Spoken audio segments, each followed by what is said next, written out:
I was 15 years old in the summer of 1967, when I learned that some mistakes can either destroy a family or save it. Our farm in rural Kansas wasn't much to look at.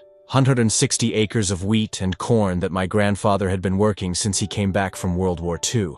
But to us, it was everything. The centerpiece of our operation was a 1952 John Deere Model B tractor that Grandpa had bought, used when my father was just a boy. That green and yellow machine had plowed every furrow, planted every seed, and harvested every crop that had kept our family fed and housed for 15 years. It wasn't the newest or the fastest, but it was reliable. And in farming, reliability meant survival. Grandpa treated that tractor like it was a member of the family. Every evening after work, he would spend an hour checking the oil, greasing the fittings, and making sure everything was in perfect working order. He knew every bolt, every wire, and every sound that machine made. When something was wrong, he could diagnose it just by listening to the engine. I had been helping him with maintenance since I was old enough to hold a wrench. By the time I was 15, I thought I knew everything there was to know about that tractor. I could change the oil, replace spark plugs, and adjust the carburetor. I was proud of my mechanical skills and confident in my ability. That confidence would soon be tested in ways I never imagined.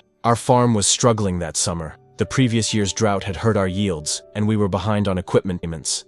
Every dollar mattered, and every day of downtime during planting or harvest season could mean the difference between making it another year or losing everything. The tractor was more than just a machine to us. It was our lifeline, our hope, and our future all rolled into one piece of Chapter 2. The Seed of an Idea. The idea started innocently enough during a conversation with my friend Tommy Peterson, whose father owned the largest farm in our county. Tommy was always bragging about their new equipment, the latest tractors with more horsepower, better hydraulics, and features that made our old John Deere look primitive by comparison. "Your grandpa's tractor is ancient," Tommy said one afternoon as we watched Grandpa struggling to pull a heavy plow through our clay soil. "My dad's new International Harvester could do that field in half the time." I watched Grandpa fighting with the steering wheel, the engine straining against the load, and felt a surge of embarrassment mixed with determination. Our tractor was old, but it was all we had.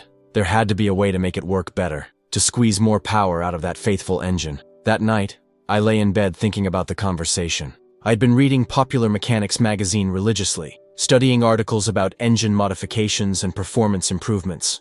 The principles seemed straightforward: increase airflow, improve fuel delivery, reduce friction. I was convinced that with the right modifications, I could transform our old tractor into something that could compete with the newer machines. The more I thought about it, the more excited I became. I imagined Grandpa's face when he saw how much better the tractor. I pictured us finishing our field work in record time, saving money on fuel, and maybe even taking on custom work for neighbors who needed extra help. I started sketching ideas in my notebook, drawing diagrams of carburetor modifications and exhaust improvements. I calculated horsepower gains and fuel efficiency improvements. On paper, everything looked perfect. What I didn't consider was the risk I would be taking with the most important piece of equipment our family owned. I was so focused on the potential benefits that I ignored the possibility of catastrophic failure. The seed of my plan was planted, and over the next few weeks, it would grow into an obsession that would change everything. Chapter 3. Secret Preparations. I spent the next month researching and planning my modifications in secret. I rode my bicycle to the library in town every chance I got, checking out books on engine design and performance tuning. I studied diagrams of carburetor internals and exhaust flow dynamics until I could draw them from memory. The plan I developed was ambitious but seemed achievable. I would modify the carburetor to increase fuel flow, install a custom air intake system to improve breathing, and rework the exhaust manifold to reduce back pressure. According to my calculations, these changes could increase the tractor's horsepower by 25% while actually improving fuel economy. I started collecting parts and materials slowly, using money I earned from odd jobs around the neighborhood. A larger carburetor jet from the auto parts store, some steel tubing from the scrapyard, and various fittings and gaskets that I ordered from a catalog. I hid everything in an old toolbox in the corner of the barn, waiting for the right opportunity to begin my work. The opportunity came in late July when Grandpa had to drive to Kansas City to visit his sister who was in the hospital. He would be gone for 3 days, giving me plenty of time to complete the modifications and test them before he returned. I told myself that I was doing this for the family, that the improvements would help us compete with the bigger farms and maybe even save us money. But deep down, I knew I was also driven by teenage pride and the desire to prove that I was capable of something extraordinary. The night before Grandpa left, I lay awake going over my plan one more time. I had memorized every step, anticipated every potential problem, and prepared solutions for any complications that might arise. I was confident that everything would go smoothly. Looking back now, I realize how naive I was. I understood the mechanical principles involved, but I had no appreciation for the complexity of the systems I was planning to modify, or the potential consequences of failure. Chapter 4. The Point of No Return. Grandpa left for Kansas City early on a Tuesday morning, and I waited until his truck disappeared down the gravel road before I began my work. I had told Grandma that I was going to spend the day cleaning and organizing the barn, which wasn't entirely untrue. I just didn't mention the major mechanical project I had planned. I started by carefully documenting the tractor's original configuration, taking photographs and making detailed notes about every connection and adjustment. I wanted to be able to restore everything to its original condition if my modifications didn't work as planned. The carburetor came off easily, and I had watched Grandpa remove it for cleaning many times, and I was confident in my ability to handle this part of the job. The original carburetor was simple and robust, designed for reliability rather than performance. My replacement was more complex, with additional adjustment screws and a larger venturi that would allow more air and fuel to flow into the engine. Installing the new air intake system required more creativity. I had to fabricate mounting brackets and modify the hood to accommodate the larger air filter. The work was challenging but satisfying, and I felt proud of my craftsmanship as each piece fell into place. The exhaust modifications were the most difficult part of the project. I had to remove the original manifold and replace it with a custom design that would reduce back pressure and improve exhaust flow. The welding was tricky, and I had to borrow equipment from our neighbor, Mr. Johnson, telling him I was helping Grandpa with a repair project. By the end of the second day, all the major modifications were complete. The tractor looked different, more aggressive somehow, with its new air intake and modified exhaust. I spent the evening double-checking every connection and adjustment, making sure everything was properly secured and aligned. Tomorrow would be the moment of truth. I would start the engine and discover whether my modifications were a stroke of genius or a catastrophic mistake. Chapter 5. The First Test. I barely slept that night, my mind racing with anticipation and anxiety about the test that awaited me. I had put everything back together carefully, following my notes and photographs to ensure that every connection was correct. But there's always a difference between theory and reality, and I wouldn't know if my modifications worked until I turned the key. I was in the barn before sunrise, going over every detail one more time. The carburetor was properly adjusted, the air intake was securely mounted, and the exhaust system was tight and leak-free. Everything looked professional and well-engineered, but appearances could be deceiving. The moment of truth came when I climbed into the familiar seat and reached for the ignition switch. My hands were shaking slightly as I turned the key and pressed the starter button. The engine turned over once, twice, and then roared to life with a sound unlike anything I had ever heard from an old tractor. The engine note was deeper and more powerful, a throaty rumble that spoke of increased performance. I let it warm up for a few minutes, listening carefully for any signs of trouble, but everything sounded smooth and strong. The modifications appeared to be working exactly as I had planned. I engaged the transmission and drove the tractor out of the barn into the morning sunlight. The difference in performance was immediately obvious. The engine pulled more smoothly, responded more quickly to throttle inputs, and seemed to have power in reserve that had never been there. I spent the next hour testing the tractor in the field behind our house, pulling an old plow through soil that would have challenged the original engine. The modified tractor handled the load effortlessly, maintaining speed and power that would have been impossible before. I was ecstatic. My modifications had worked better than I had dared to hope. The tractor was transformed, and I couldn't wait for Grandpa to see what I had accomplished. I imagined his surprise and pride when he experienced the improved performance firsthand. Chapter 6. Growing Confidence. Emboldened by the success of my initial test, I decided to put the tractor through more demanding trials. I hooked up our heaviest implement, a 5-bottom plow that had always been a struggle for the original engine, and headed to our back 40 where the soil was particularly challenging. The modified tractor pulled that plow like it was a toy. Where the original engine would have labored and strained, the improved version maintained steady power and speed. I was able to plow in higher gear than ever before, covering ground at a rate that would have been impossible with the stock configuration. I spent the entire day working with the tractor, testing it under every condition I could think of. I pulled heavy loads, worked steep slopes, and pushed the engine to its limits.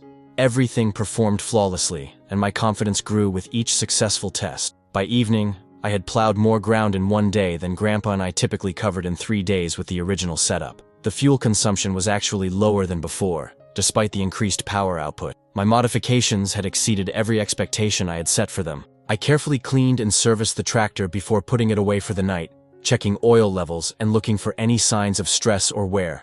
Everything appeared to be in perfect condition. The engine ran smoothly, The transmission shifted properly, and all systems functioned normally. That night at dinner, I could barely contain my excitement. Grandma noticed my unusual mood and asked if everything was all right. I told her I had spent a productive day in the barn and was looking forward to Grandpa's return tomorrow. I didn't mention the dramatic transformation that awaited his discovery. I went to bed that night feeling proud and accomplished. I had identified a problem, developed a solution, and executed it flawlessly. The improved tractor would help our family compete more effectively and might even provide opportunities for additional income through custom work for neighbors. I fell asleep imagining Grandpa's reaction when he saw what I'd accomplished. Chapter 7. The Return. Grandpa's truck pulled into our driveway just after lunch on Thursday, and I watched from the kitchen window as he climbed out slowly, looking tired from his long drive. His sister was recovering well from her surgery, but the trip had been emotionally and physically draining. I wanted to rush out and show him the tractor immediately, but I forced myself to wait. He would want to rest and have something to eat before dealing with farm business. I helped him carry his bag into the house and listened as he told Grandma about his visit to Kansas City. After he had eaten and rested for an hour, Grandpa announced that he wanted to check on the tractor and make sure everything was ready for the next day's work. We had a field of corn that needed cultivating, and timing was critical to avoid damaging the young plants. My heart started racing as we walked toward the barn. This was the moment I had been anticipating for 3 days.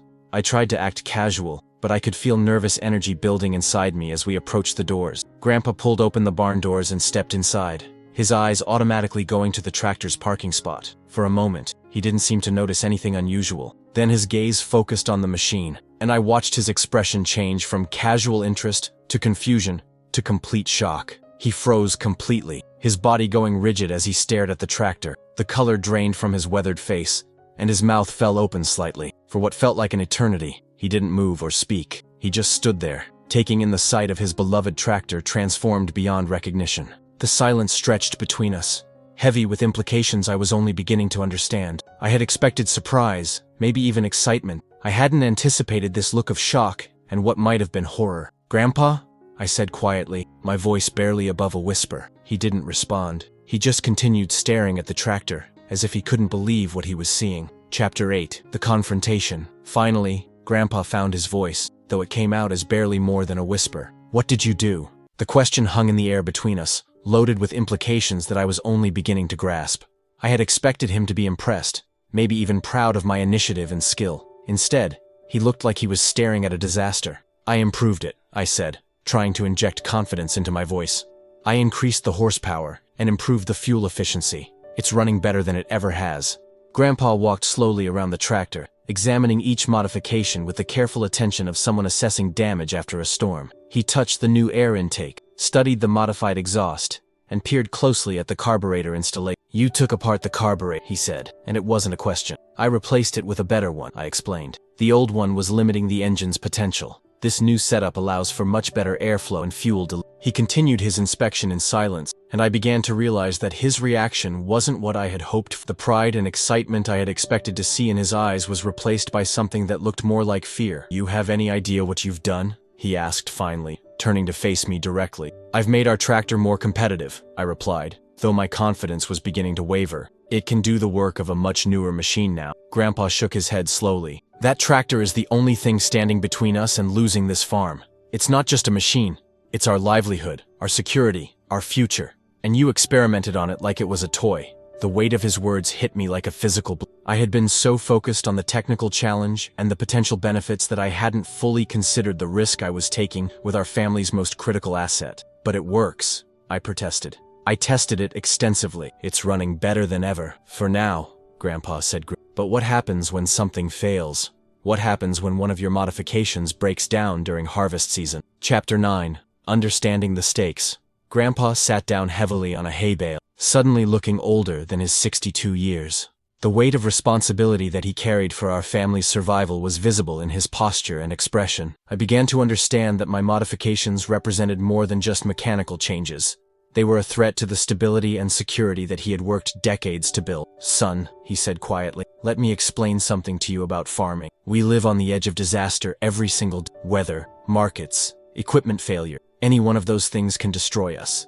The only way we survive is by being conservative, by sticking with what works." He gestured toward the modified tractor. "That machine has never let us down, not once in 15 years.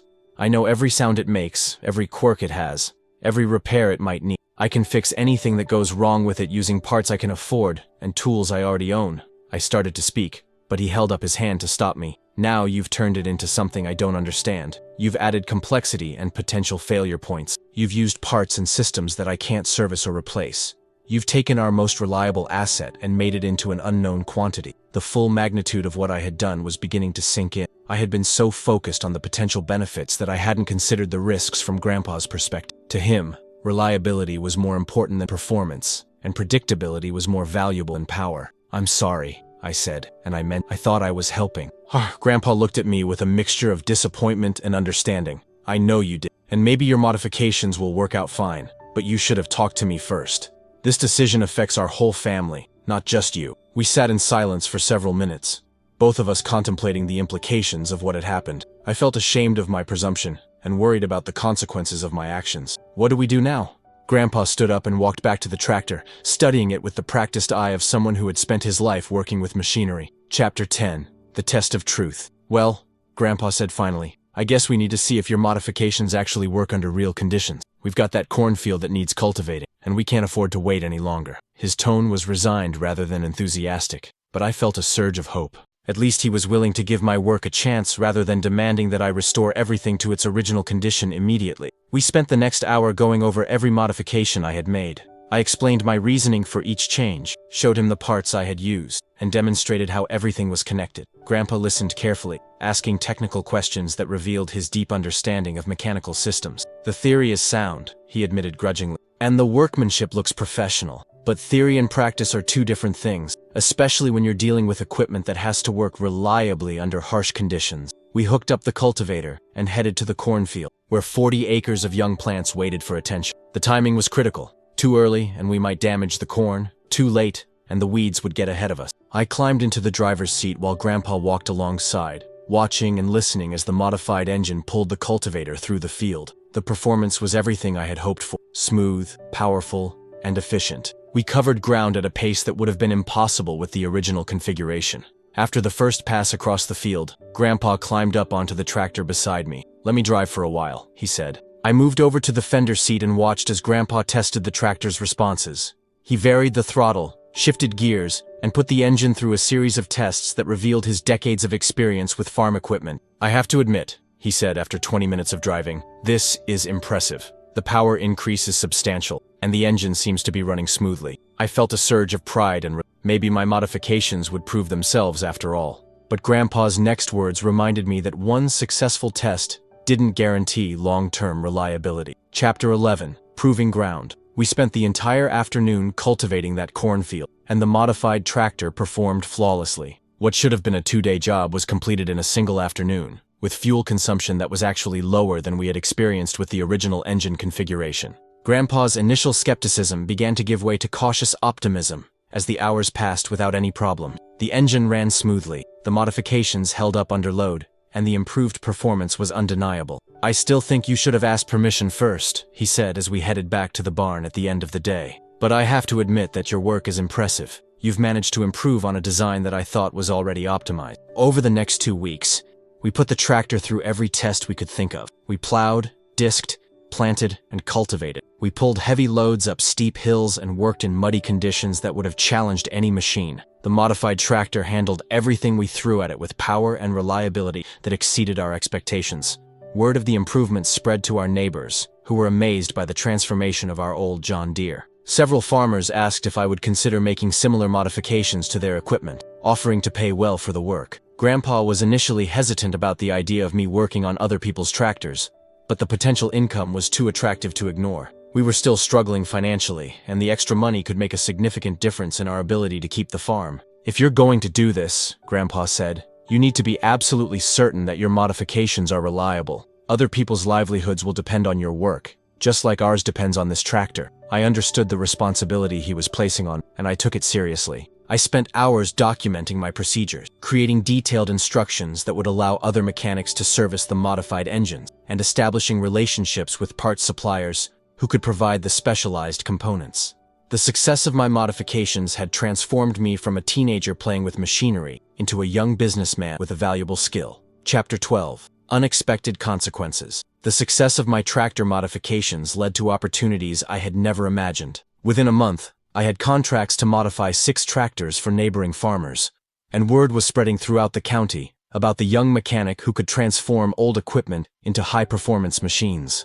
Grandpa helped me set up a proper workshop in one of our unused barns, and we invested in professional tools and equipment that would allow me to do more sophisticated work. The income from my modification business was substantial enough to make a real difference in our farm's financial situation. But success brought its own challenges. I was spending so much time working on other people's equipment that I was falling behind in my regular farm duty. Grandpa had to hire additional help during busy seasons, which cut into our profits and created tension about priorities. Don't forget where you came from, Grandpa warned me one evening after I had spent 14 hours working on a neighbor's tractor. The farm is still our primary business, and family obligations come before everything else. I was also discovering that not every modification was as successful as my first one. Different tractors had different characteristics, and what worked perfectly on our John Deere didn't always translate to other makes and models. I had to develop new approaches for each project, and occasionally I encountered problems that required extensive troubleshooting. One particularly challenging project involved a neighbor's international harvester that developed serious engine problems after my modifications. The failure wasn't directly caused by my work, but the timing made it appear that my changes were responsible. I spent 2 weeks and most of my profits fixing the problem and restoring the customer's confidence. This is why I was worried about you experimenting with our tractor, Grandpa reminded. When you're dealing with other people's livelihoods, there's no room for error. The experience taught me valuable lessons about responsibility, quality control, and the importance of thorough testing before releasing any modification to customers. Despite the challenges, my business continued to grow, and I was gaining a reputation as one of the most skilled young mechanics in the region. Chapter 13. Full Circle. 5 years later, as I prepared to leave for college on an engineering scholarship that my modification business had helped fund, I stood in our barn, looking at the tractor that had started it. The old John Deere was still running strong, its modifications having proven themselves through thousands of hours of reliable operation. Grandpa joined me in the barn, and we stood together in comfortable silence, both of us remembering that summer day when he had frozen in shock at what I had done to his beloved tractor. "You know," he said finally, "I was terrified when I first saw what you had done. That tractor represented everything we had worked for, and I thought you might have destroyed it all in a moment of teenage overconfidence." I nodded, understanding now what I hadn't grasped at 15. "I'm sorry I didn't ask permission first. I realize now how much risk I was taking with our family's security." Grandpa smiled and put his hand on my shoulder. "But you were right about the potential for improvement, and more importantly, you had the courage to act on your convictions. Those are valuable qualities, even when they scare the hell out of your grandfather." The tractor modification business I had started in our barn had grown into a regional operation, with mechanics I had trained working throughout Kansas and neighboring states. The techniques I had developed were being used by farmers across the Midwest, helping them squeeze more productivity out of older equipment. I learned something important that summer too, Grandpa continued. Sometimes the biggest risks lead to the biggest rewards, and sometimes you have to trust the next generation to find solutions that the previous generation couldn't imagine. As I prepared to leave for college, I knew that the lessons I had learned that summer about responsibility, innovation, and the courage to take calculated risks would serve me well in whatever career I chose to pursue. The old tractor continued to serve our family faithfully, its modifications having proven that sometimes a 15-year-old's crazy idea can change everything for the better. Thank you for listening to this story from my family's farm in Kansas. Those lessons I learned from my grandfather about responsibility, innovation, and taking calculated risks shaped not just my career as an engineer, but my entire approach to life. I'd love to hear from you in the comments. Please let me know what part of the world you're listening from, and if you have any similar stories about learning important life lessons through hands-on experience. Don't forget to subscribe to the channel for more stories from America's heartland and the valuable lessons learned on family farms across the country.